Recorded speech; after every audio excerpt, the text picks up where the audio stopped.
Let's talk about how to build your worm farm in less than 5 minutes. And what I've been doing, I've been drinking some protein shakes, and this is a really good size container for anyone that wants to try worm farming to see if you have what it takes. It's wide enough to get average size hands in there, and it has a nice smooth edges where you won't cut your hand. And all you have to do is rinse this out with warm soapy water. Get yourself a drill bit, remove that white film that was on there, that layer, and drill about 5 to 6 holes inside of this worm bin. Next thing you do, you get yourself some shredded cardboard and some newspaper, shredded newspaper.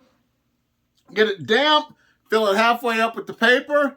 Get yourself a pinch of dirt to get some microbes and some organisms moving in there. And get yourself like a little scrap of banana peel. You don't need a big one. Next thing you do, you put in about 100 worms in here.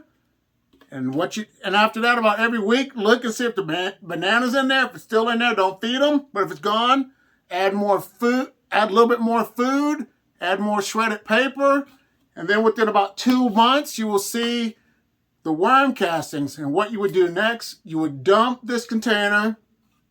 And I would want you to separate the worms from the castings and then restart the system all over. Once again, put yourself some newspaper, some shredded cardboard, a little bit of the worm castings in here, and add the worms back in here. And within 6 months to a year, you'll have a lot more worms.